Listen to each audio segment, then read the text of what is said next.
ఢిల్లీ నుంచి గల్లీ వరకు కూడా అంతా కాషాయమయమవుతుంది, కమలం వికసిస్తుంది. దానికి మరొక నిదర్శనం మహారాష్ట్రలో ఓటర్ దేవుళ్ళు ఇచ్చినటువంటి తీర్పు. మున్సిపల్ ఎలక్షన్లలో బీజేపీ ఘన విజయం. ఇది మహారాష్ట్ర మాత్రమే కాదు, మన తెలంగాణలోనూ జరుగుతుంది.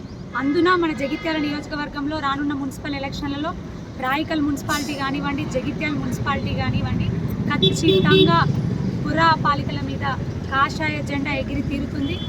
దయచేసి ప్రజలందరినీ కూడా విజ్ఞప్తి చేస్తూ ఉన్నాను, మీరు ఢిల్లీ నుంచి గల్లీ వరకు ప్రతి రాష్ట్రం ఏదైనా కానివ్వండి, తేడా అనేది గమనిస్తూనే ఉన్నారు.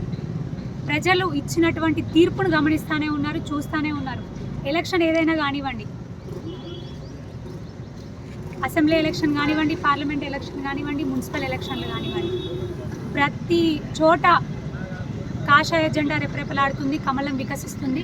అదేవిధంగా మన జగిత్యాల నియోజకవర్గంలోనే రాయికల్ మున్సిపాలిటీలో, జగిత్యాల మున్సిపాలిటీలో కూడా మీ అందరి ఆశీర్వాదాలు కమల సైనికుల మీద ఉండాలని మరొక్కసారి తెలియజేసుకుంటూ, మరి మమ్మల్ని మీ వద్దకు నడిపిస్తున్నటువంటి గౌరవనీయులు నరేంద్ర మోదీ గారికి, గౌరవ ఇందూర్ పార్లమెంట్ సభ్యులు అరవింద్ అన్న గారికి హృదయపూర్వక ధన్యవాదాలు తెలియజేసుకుంటూ, మీ అందరి ఆశీర్వాదాలతో రానున్న మున్సిపల్ ఎలక్షన్లలో మా సైనికులందరూ కూడా ఎక్కడికక్కడ వార్డు కౌన్సిలర్లుగా గెలుపొందాలని, మీరు దగ్గరుండి గెలిపించాలని కోరుకుంటూ, మరొకసారి అందరికీ కూడా కాషాయ కార్యకర్తలందరికీ కూడా హృదయపూర్వక శుభాకాంక్షలు తెలియజేస్తా ఉన్నాను. భారత్ మాతా కీ జై, భారత్ మాతా కీ జై. భారతీయ జనతా దేశానికి ఘనత, భారతీయ జనతా దేశానికి ఘనత.